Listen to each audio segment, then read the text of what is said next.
Hi folks, David Waring here again with InformedTrades.com and today's lesson of the day. In our last lesson we reviewed what we've learned up to this point about fundamental analysis with a 10-question quiz on monetary policy, trade flows, capital flows, and the U.S. economy. In today's lesson we're going to begin a new discussion on the fundamentals of the individual currencies of the world, starting with the U.S. dollar. So let's get started. As we discussed briefly in our lesson on the main currencies of the world in Module 1 of this course, although there is lots of news lately about the US dollar losing some of its status, as of this lesson there is no doubt the US dollar is still king of the currency world.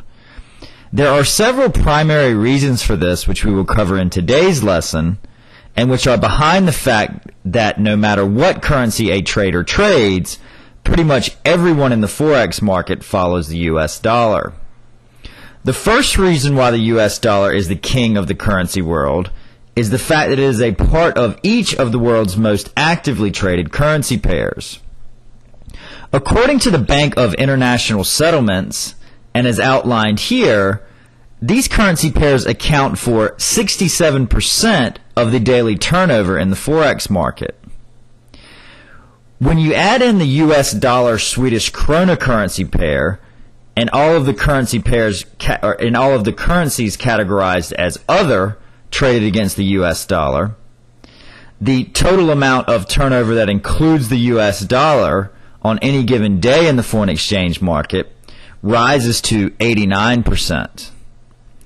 A second reason why the US dollar is still king of the currency world is because it is the world's primary reserve currency, accounting for over 63% of the world's currency reserves.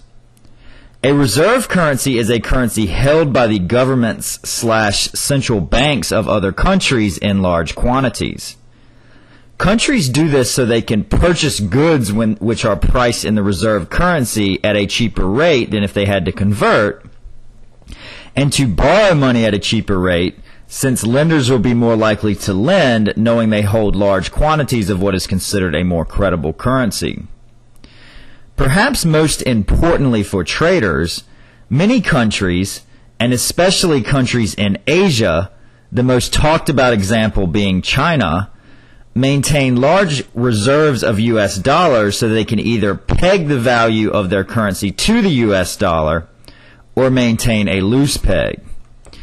The goal here is to either stabilize their own currencies and therefore their economies, and or to hold the value of their currencies artificially low in order to make their goods more competitive overseas, something which we'll examine further in our next lesson.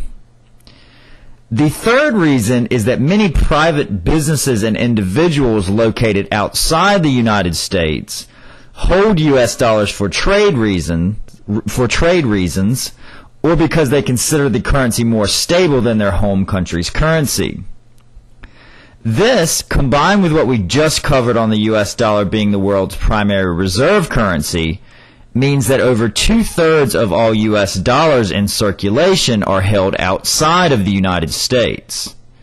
The last major reason why the US dollar is still king of the currency world is because many major commodities such as oil, gold, and silver are priced in US dollars, making access to dollars essential for many people in the world that want to purchase these products. More than simple interesting facts, these factors can have huge effects on the value of the US dollar and are therefore extremely important to us as traders. Exactly how these things affect the US dollar, and therefore exactly what we should watch out for as traders, will be the topic of our next lesson. So I hope to see you then. As always, if you have any questions or comments, please feel free to leave them in the comment section below. And good luck with your trading.